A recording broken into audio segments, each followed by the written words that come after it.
Good evening and welcome to the show. This is Drinking Digital, the first and only weekly podcast here in the Philippines that talks exclusively about digital communications. I am your host, Ricky Baizas, and it's a Friday night once again. I have to apologize. We've been absent for quite a few weeks now.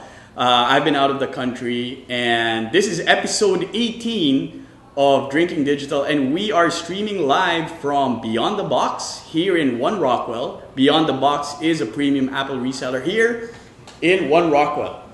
And tonight we're going to talk about e-commerce in the Philippines, but more importantly, we have as our guest Mr. Jack Madrid. Jack, welcome to the show. Yeah, pleasure. Thank you for to be here. accommodating us. Jack, before we get into the topic of e-commerce here in the Philippines and how it's starting and how it has grown in the past few years, tell us a little bit first about your digital journey so far. You always talk about that you are a baby boomer, but you're masquerading as a Gen Y in digital. Please tell us a little bit more about your journey and how you ended up where you are right now. Well, I'll be happy to do that, Ricky. I try to mask my age whenever I can, but I've actually been working for close to 30 years. Okay. And most So of your entire professional career is my age. You're probably right. I really started as a corporate animal. Okay. I wore suits for maybe 20 years of my Okay. career. I was a banker. I was with Citibank. Oh, wow, I didn't know this. Both here in Manila and in Hong Kong for a good 12 years. All right. And that was my first job, obviously, after school. And I learned... But what did you study in college, Jack? I did some finance and economics. Okay. Yeah. So my dream at that time was to become a banker. All right. And I said, you know, what better bank than Citibank? So Okay. I joined Citibank in the 80s. Probably the top finance institution It was in the world. it was the best place to learn the nuts and bolts of banking. But more importantly, I learned how to market bank products and services. Okay. I managed a lot of corporate relationships, and I learned basically about the selling process. Okay. And one of my best clients, the Ayala Corporation, then hired me. All right. And I had the chance, that was a great time in the 90s to be part of the Ayala Group. Okay. Probably the only local company that I would have considered joining. Mm-hmm. And did a lot of fun stuff. It was a Okay. strategic planning job, but I was able to tweak it a little bit and make it more business development. All right. And I mentioned this because in the late 90s, there was a lot of good deals Okay. that we were working on. I had a chance to be exposed to Globe in the good old days when they were still mulling over whether they should go prepaid or not. And The introduction of GSM in correct, the Philippines. and they were the first. Yes, they were. Back then, smart was still analog. Mm-hmm. But anyway, because of that, we were able to do the Globe Islacom deal. Yes. I had a chance. So you were in the thick of that when that in was the happening. middle of that. Okay. And at the same time, I was also involved very much in the privatization of the MWSS All right. water deal. Okay. And wearing the Ayala hat, it was important for us to make sure that we ran the water supply for Makati. Okay. And fortunately, we won that. And again, that was another sort of feather on my cap. Which brought us into the late 90s, 99, 2000, and my boss at the time, Jazza, said, it's time for us to enter the new economy. Okay. And that was really my first exposure into, .com and digital and the internet. All right. Okay. So I had a small amount of money to manage as a venture capital fund for Ayala, and dabbled in both local and foreign startups. All right. The most notable of which was Edsamail. Do you remember? Yes, of Edsamail? course. So I was the first investor Oh, okay. in Okay. Edsamail. So I, learned about how to. I learned about how hard it is to sell online advertising, especially 12 years ago. And this was when I remember Edsamail was they would give you a CD-ROM, and you'd be able to send and receive email for free, Yes. right? So the business model was you had to sell ads for that. Yes, Is that- because is that- our is that vision was really to give every Pinoy his first or maybe his second email address Okay. for free. Okay. And then the model was very much based on advertising. Okay. But the cost of bandwidth was so high at the time, Mhm. and it was not that sustainable. But you had after your a couple first of years. taste of selling Yes. airtime or Correct. banner space to I advertisers. was one of the investors. We sat on the board. It was the founders were brilliant people, probably a little bit ahead of their time. Yes. So that was Okay. my introduction, and then, but the real significant event that kind of shaped my career, the second half of my career, Mhm. happened in 2004. Out of the blue, I was having coffee with another, digital entrepreneur at that Mhm. time in the early days, and out of the blue, I got a phone call asking me if I would like to run a small TV station, and I said, Okay. it would depend what TV station that was. But when I found out it was MTV, All right. I said, that's a little bit too interesting to ignore. Yeah. So one thing led to another, and to make a long story short, well, I thought myself to be a really long shot Mm-hmm. because I was still wearing neckties at Mhm, that time. But I was the last man standing. Okay. So I walked into the MTV office one day in 2004, Mm-hmm. totally inappropriately dressed. I was wearing a tie and slacks. I felt so old and so uncool. Okay. What was this an MTV office here or in Yes, here, Singapore? here. The one in MTV the fort. Philippines, They yeah, the started one in out the in the fort, fort, yeah. right? I remember So that. it was a joint venture between PLDT and MTV Asia, and they Oh, wanted okay. someone to try and make sense of this business. I mean, they were Okay. off to a promising start, but we had to make money. We had to Yes. sell advertising. We had to sell events and pay for the transmitter, because MTV was not a cable station in the Philippines at that Mhm. time. It was a full UHF station, so we had the cost of the transmitter. Mm-hmm.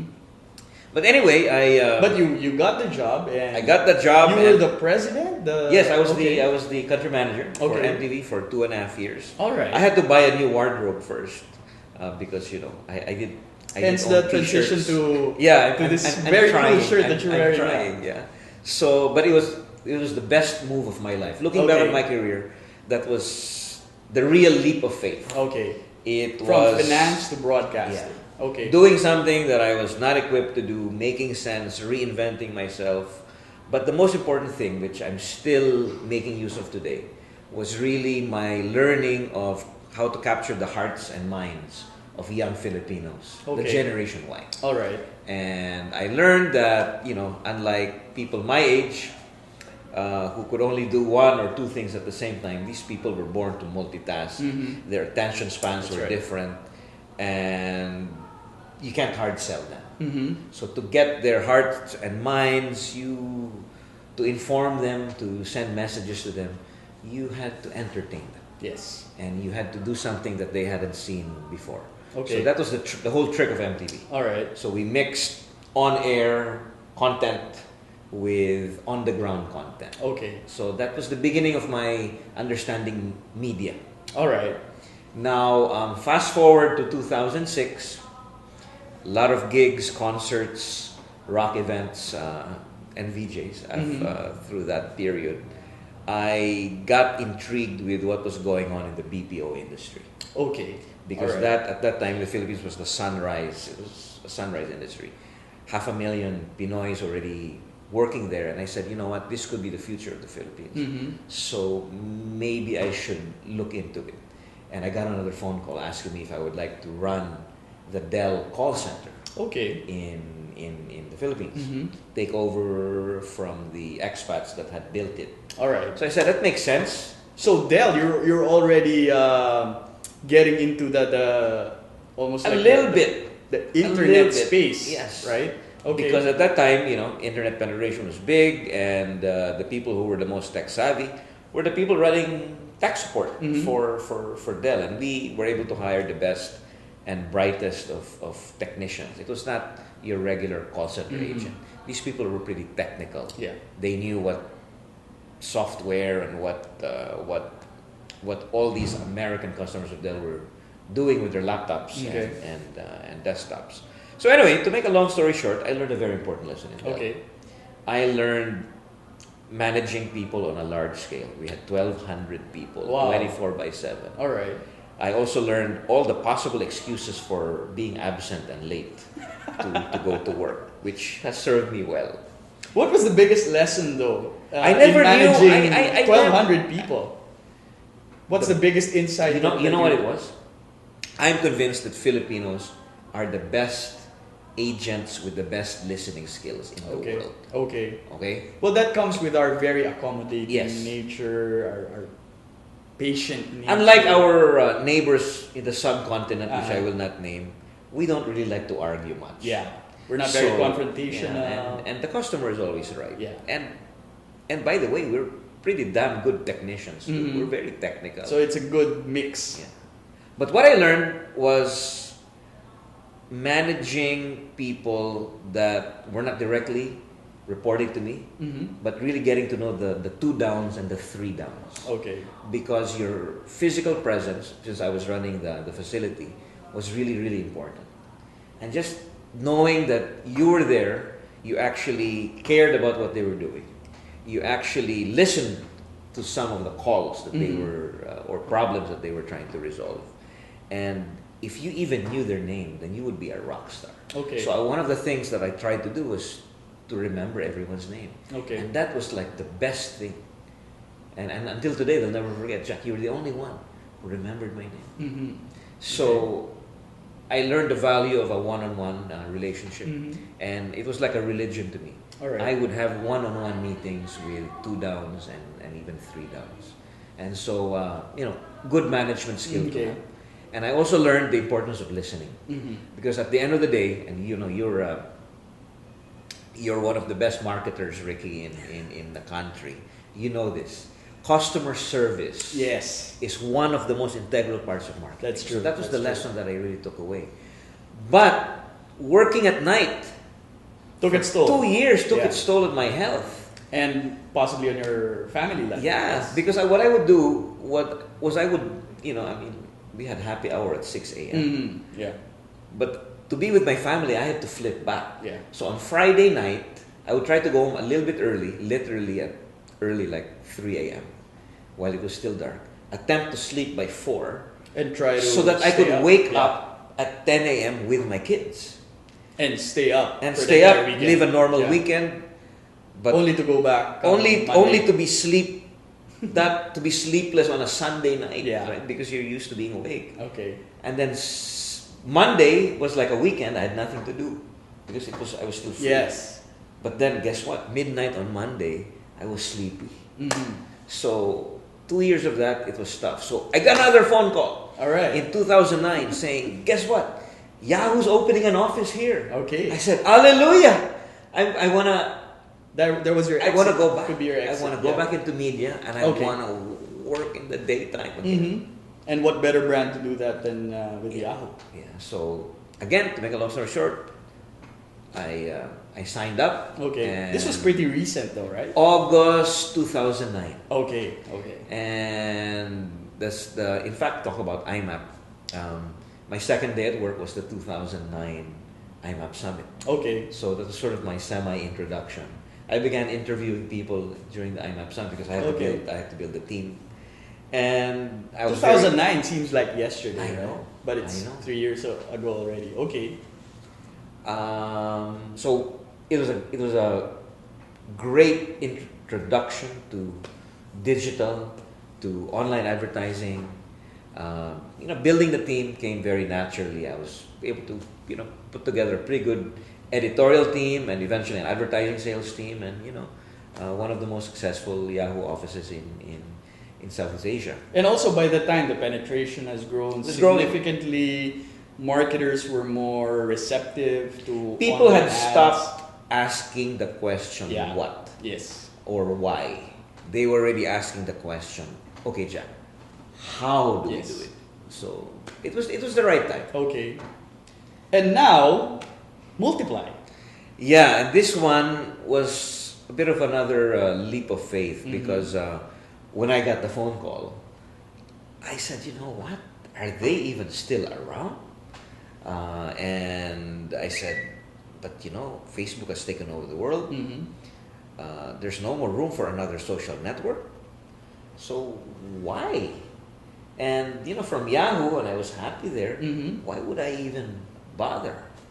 But So part of my personality is not to leave any stone unturned. Yes. So I said, what the heck? I'll learn something. Yes, at the very least. Yeah. So I met with the founders one by one, and the more I got to know who they were personally, and the more I got to know about the plans for Multiply and how central the Philippines was to the whole Multiply transformation, the more I got intrigued. And all of a sudden, it didn't sound that bad. What I thought was a social network was actually trying to reinvent itself as a very vibrant social shopping community. But its potential role in e-commerce in the Philippines, was that a factor in your decision as well? The Philippine market and how it buys Absolutely. stuff online? Absolutely. Not just Multiply as the platform, but its place in the Philippine digital landscape. I saw the opportunity to create more online entrepreneurs. So that was definitely there. But let me explain to you the four things that I considered and that eventually convinced me to make the move. Okay. Number one, I really like startups. All right. And this had the look and feel of a startup. All right. So I said, okay, startup, check. Number two, I said, wow, this is a startup, but there's a brand already. We don't need to introduce the brand. That's right. So I said, check. Unlike other startups where you had to explain. Yeah, you know that feeling when you have to explain to your Hard. in-laws where you work or what you do. You have a real job. That's right. That's right. But unlike Multiply, when you say Multiply, every Filipino knows what Multiply is. So that made it easier. Yeah, so that was the second. The third one, startup, but well-funded, because Multiply was just acquired by a company called Naspers. Oh, okay. Which is the biggest media company that you never heard of. Okay. Very low profile. They're based in South Africa. But they have shareholdings in a lot of really big e-commerce companies around the world. Okay. So it was well funded. And fourth, the biggest market was the Philippines. Okay. So I said, this is really rare. Startup, well funded, with a brand, biggest market in the Philippines. I think this is the only company that could say all those four things. So it was hard to say no. Okay. Plus, I like the guys. So, as happy as I was in Yahoo, I pressed the button over Christmas. Okay. In 2010. Okay. How has Multiply changed from back in 07, 08, where it really was a social network that had a unique interface and had a unique way of uploading photos? How has it transitioned from that to really championing e-commerce in the Philippines? In the beginning it was funny because whenever the founders, Peter, Pezares, and the other guys, they would visit the Philippines regularly. And whenever they would visit, a lot of Filipino users of Multiply would go to them and keep thanking them. Thank you for Multiply. Without Multiply, I wouldn't have been able to quit my day job. Now I'm full-time entrepreneur. I sell and my income has trebled. Trebled, yeah. And they got that all the time. And Peter would say, I'm happy to hear that. So they could see that people were making money out of it. But they did like it. Okay, in the beginning. Yeah, because this started in 2006, 2007, and Peter would tell them, you know what, you're really not supposed to do that. Yeah.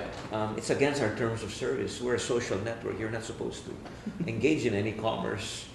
And then, but guess what? Pinoys would not stop. Yeah. They kept growing and growing and growing.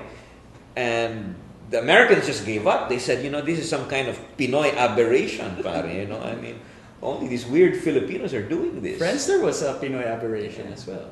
So one day, it was Holy Week, I think it was 2009, traffic went down dramatically, like from one day to the next, and the founders are saying, what the hell is going on? Because let's check our worldwide servers. Maybe there was a breakdown. No, everything was normal. And then a day later, they said they found out what happened.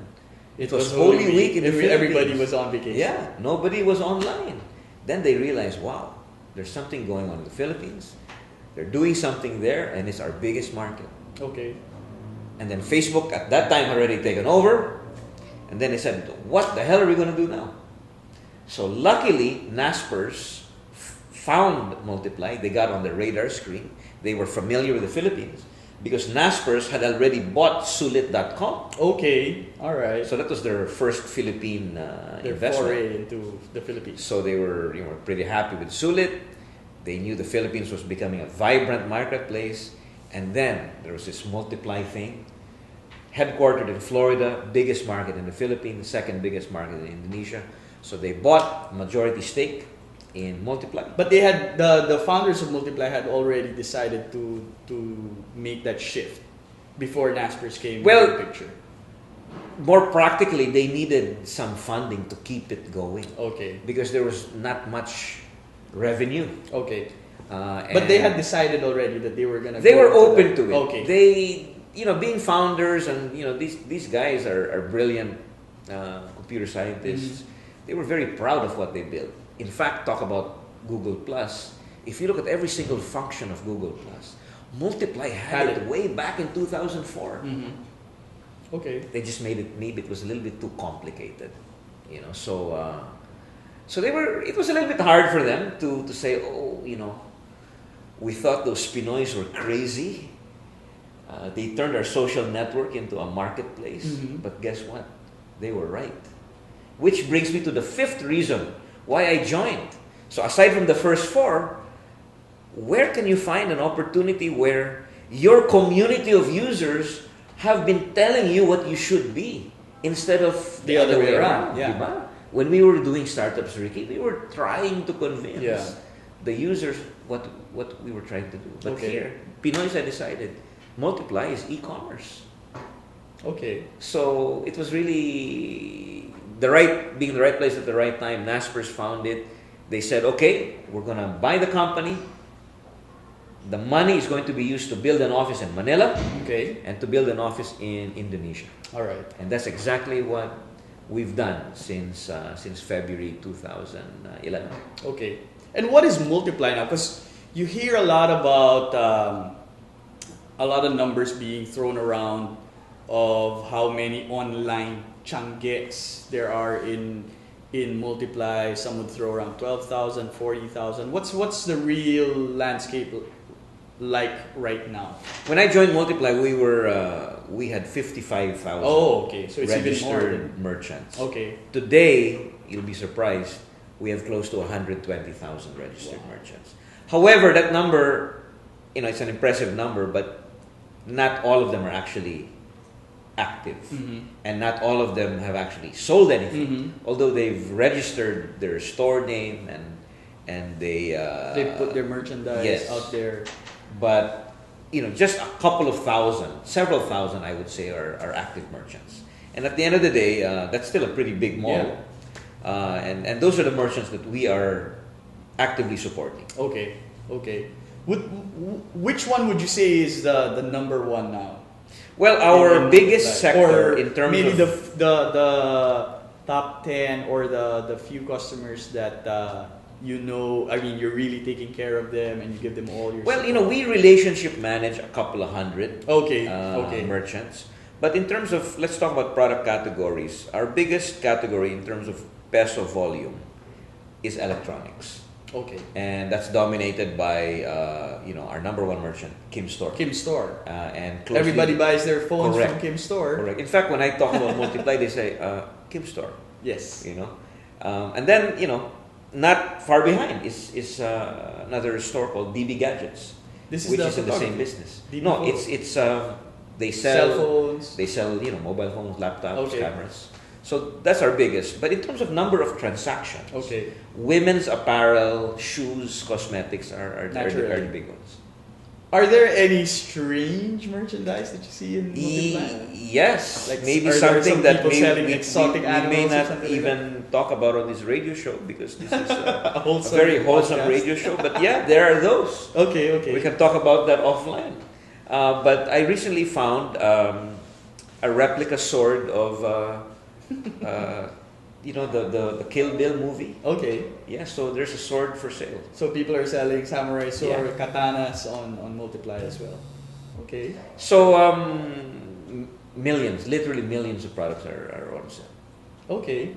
And then let's talk about your new baby right now. And this is maybe a few days old, or maybe a week and a half old. Decom. What brought Decom about? What was the gap maybe in the market or in the industry that you saw, and you decided we need to organize all these online retailers in the Philippines and make it official? Well, a couple of different things happened that laid the foundation for Decom. It was actually the brainchild of a few of us who just hang out and talk about That's where it usually starts. How right? hard e-commerce was, and half the group also were affiliated with IMAP. Okay. It's not a big community, and we felt that we were getting our fair share of the spotlight already, in terms of exposure, in terms of even complaints from consumers. We were getting a lot of love from our friends at DTI Okay. about, hey, these group buying sites are causing us a lot of problems, we're getting too many complaints. So we thought, you know what, it's time that we had some formal voice to at least represent the interests of the members. A lot of our problems were common problems. Okay. And Maybe together you could solve we just decided, you know what, let's learn from the beginnings of IMAP.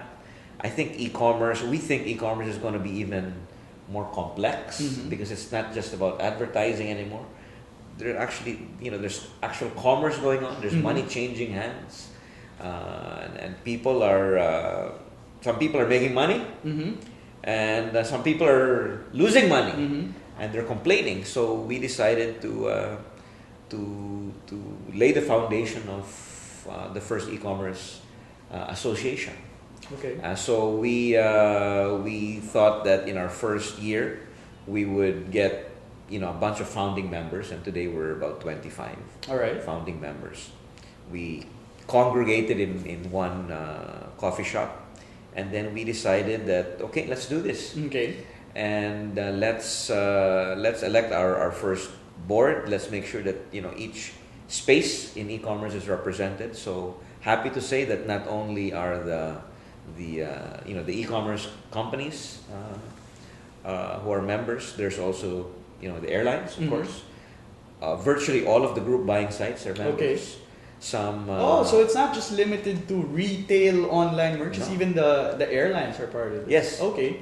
And the banks Okay. were very interested. The Oh, payment that's gateways interesting. were interested. Okay. So AsiaPay is a member. Okay. And it was almost effortless, really, because everyone was so interested.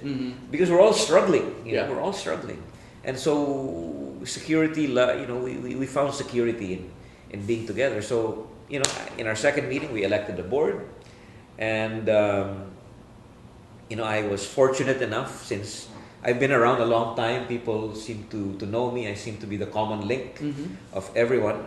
So I had the opportunity to be elected as the first president of the association, and we have now incorporated. All right. We call ourselves Digital Commerce Association of the Philippines, DCOM for short, and our aim in the next 12 to 18 months is really to educate. Okay. So that's the main thrust, to educate, We want to educate the country. both consumers and merchants on how to move this industry forward. Okay. Make it safe That's and good. easy to use. Second, we want to partner with the government and Okay. and shape policies and processes Okay. around. So DTI was very happy that such a group was formed. Okay. And then we also want to, empower our Filipino merchants to be able to sell not just locally but globally as well. Because one of the great things about e-commerce is that there are no boundaries. Mm-hmm. I believe that in the next few years we're going to have borderless shopping communities. Oh, right? for sure. So why not then this is not just about selling to OFWs, flowers and gift certificates, but really opening new markets for the Pinoy merchants. Mm-hmm. So with those simple aims, I think we'll be pretty busy. Okay. This year. What was the initial reaction though from other associations in the Philippines, where here comes another digital association, or here comes another retail association? Have you gotten any feedback from people in the industry? We're relatively close to the folks at IMAP. In fact, Okay. there's a bit of an overlap. All right. And they were relieved Okay. that we were forming this because they were getting their fair share of queries Okay. from on e-commerce related, but it's different. Yes. So they were actually happy. Okay. The e-commerce departments or digital departments of all our members were also happy because we're all hungry for information and research. So we thought that having this additional network would help, especially on the education and the evangelization part. So I don't think there's been any discomfort in this particular group. Okay. No confusion because once upon a time maybe there was an Internet Commerce Society. Okay. PIX, I think they were All called, right. but they haven't been as active, and we have some members from PIX Okay. who have now joined DCOM. So we want to be a very inclusive Okay. group. We're going to welcome both corporate members and associate members, and we even have members from schools. I spend half my time in whenever I have speaking engagements to try and speak in front of schools because through our partnership with Go Negosyo, Mm-hmm. who really love what Multiply is trying to do, because we really allow entrepreneurs to open their first business without the need for much capital and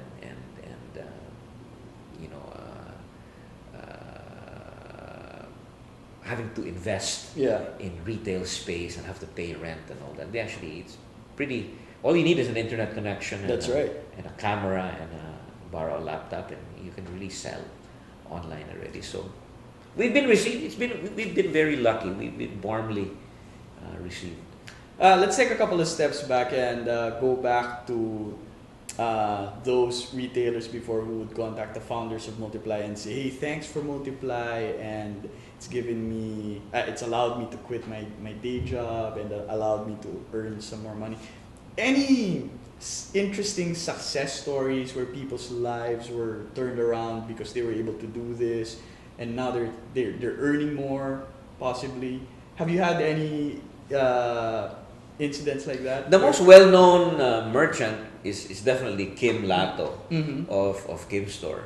She started selling on Multiply when she was 16. Okay. She was a freshman in La Salle. All right. And started selling some cell phones.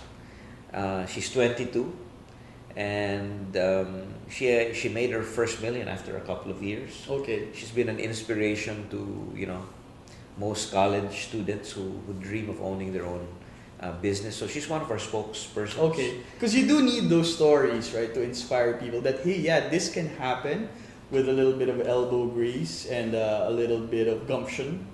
It is possible that you can be successful. Our most popular video, the one that I use a lot when I go on these engagements, is our merchant testimonial video. It's a 4-minute video. Okay. That features 8 merchants who talk about their Multiply story. All right. So brother, sister, we have Kim in there. We have someone who went straight into online. Never began, never thought went of, into the corporate or arena. She makes satchel bags made from local leather, and her business is 100% on Multiply. And then we have a pair of sisters who sell very small gift items, things that you can buy in 168 for 50 pesos, but she sells them for half the price. Okay. On Multiply. She's now in our top 5 merchants. Okay. So it's just amazing.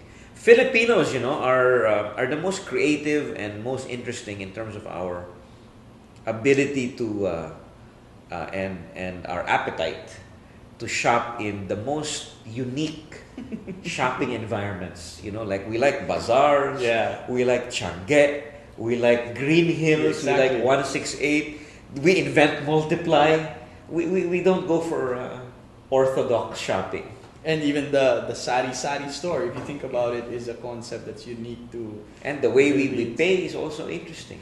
Talking about that, now that you mentioned that, rather, I heard this very interesting statement from one of the speakers in an event, where when you say online shopping or online commerce, doesn't necessarily mean that you have to pay with your credit card online. You can browse on the website, but then pay offline through meetups, meet the seller in person. But that's still technically could be considered online shopping. That's the way we in Multiply would define it. We like to define Multiply commerce or even e-commerce in general as any transaction where in one step or one stage of the whole process involved being online. Okay. Whether it be the discovery or the actual payment. Correct. Okay. Correct. So because we're here for the long haul. We're gonna take it one step at a time. Okay. We started with photo albums, right? That were intended for family and friends only. But instead we saw goods being photographed and uploaded.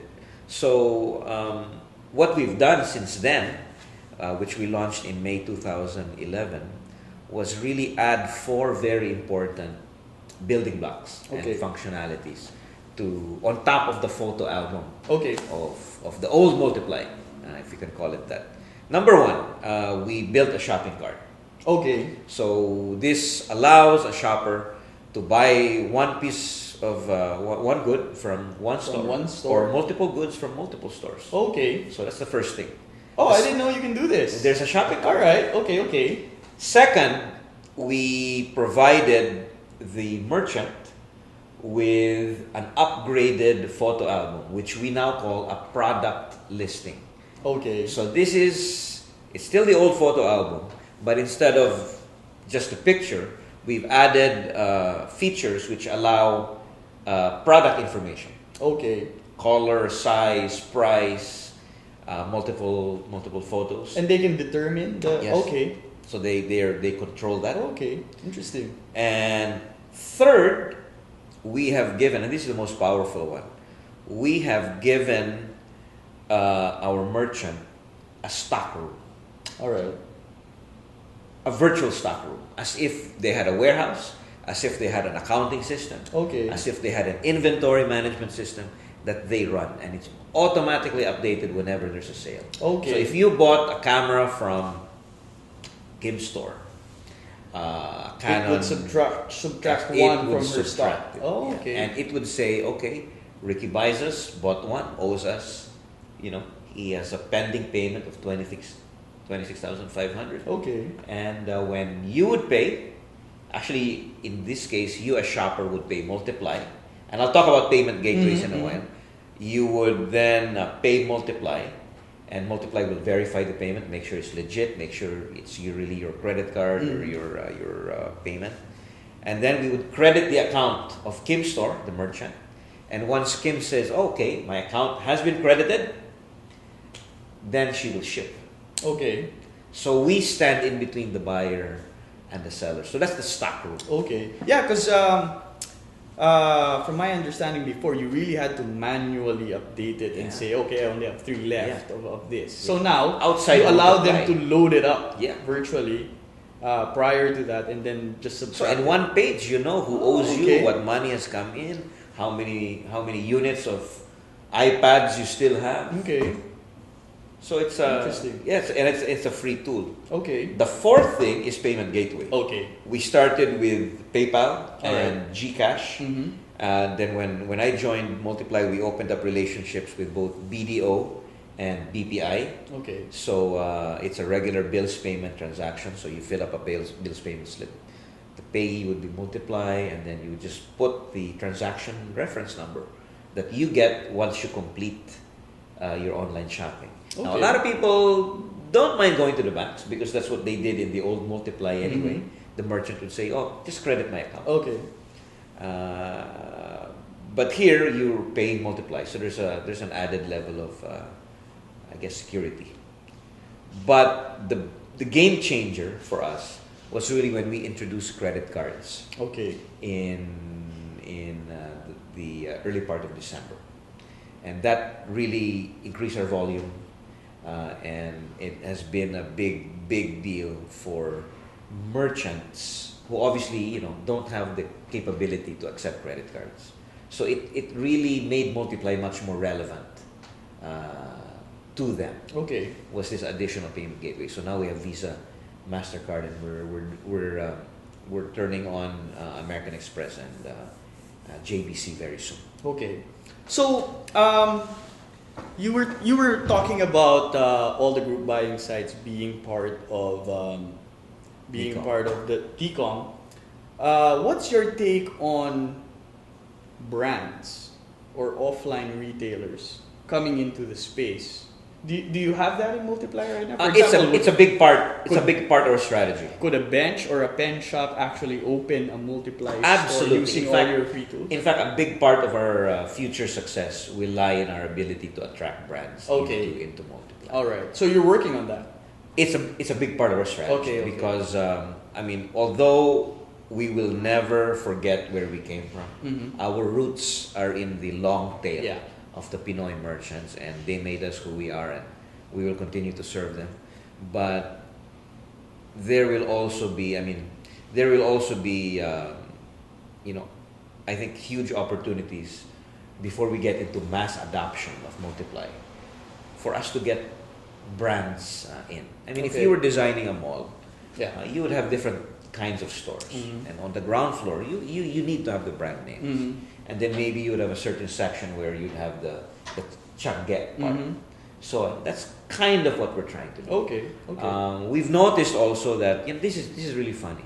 When we talk to merchants, we approach a big brand, and they tell us, our dream is to have an online store. We want to have a very successful online store. And we said that's great, and that's Mhm. why we're here. Mm-hmm. And then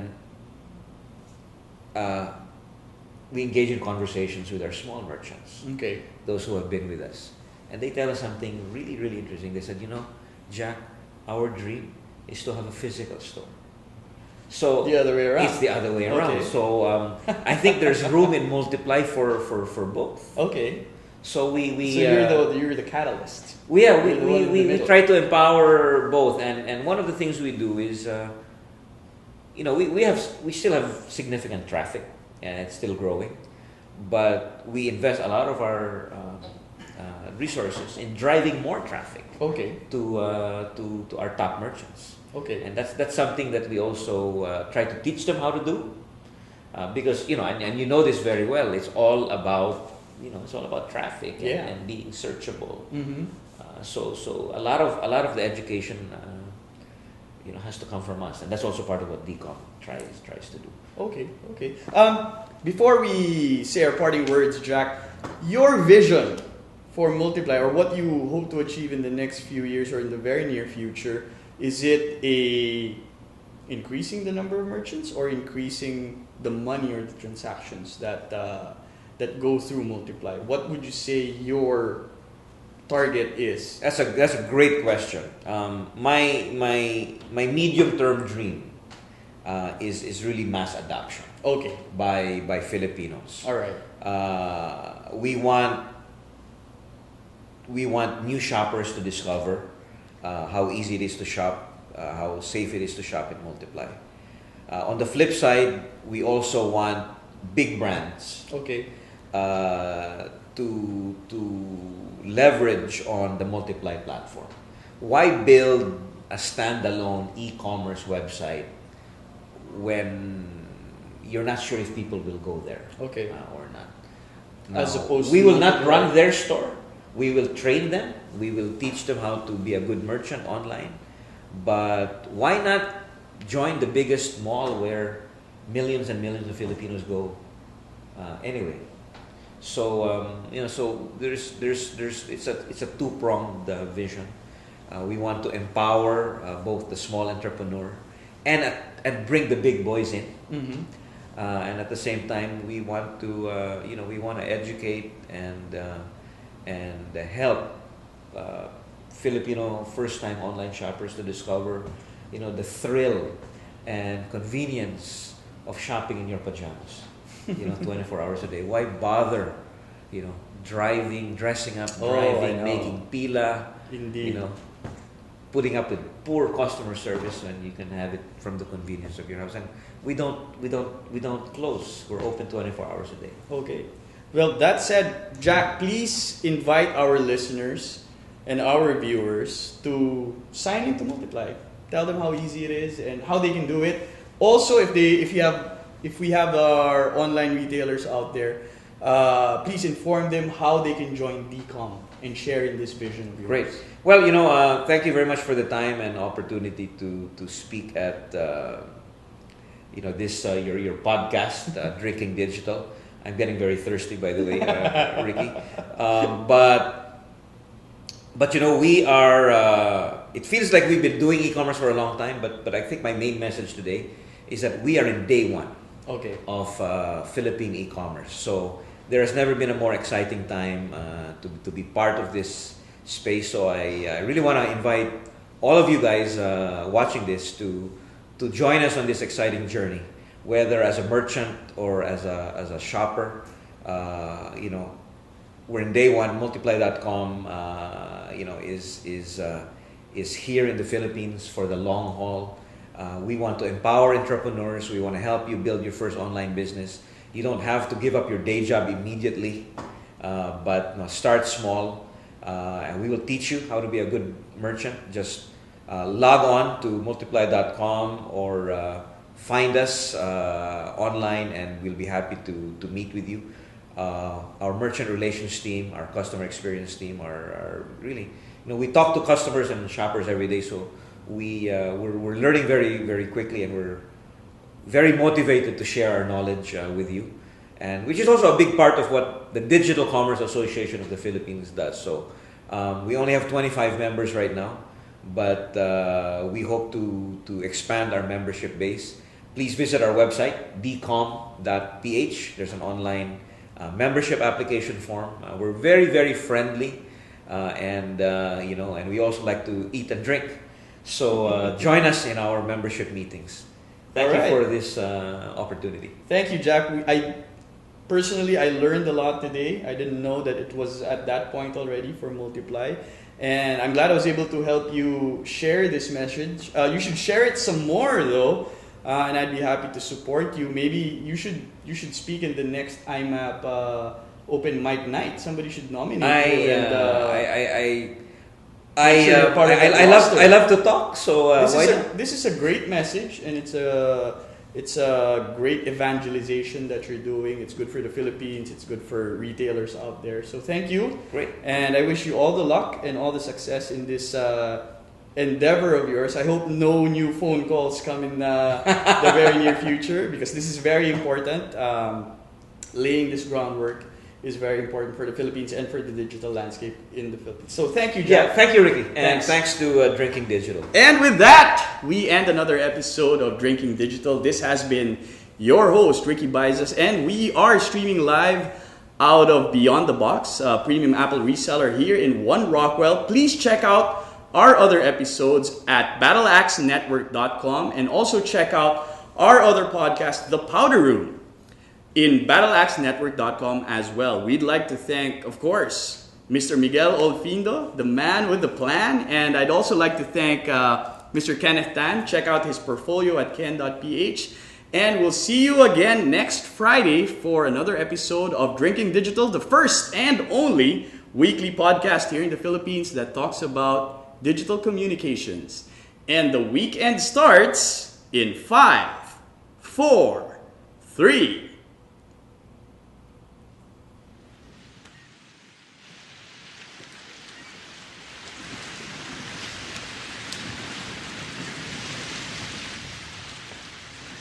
Farewell to my friend.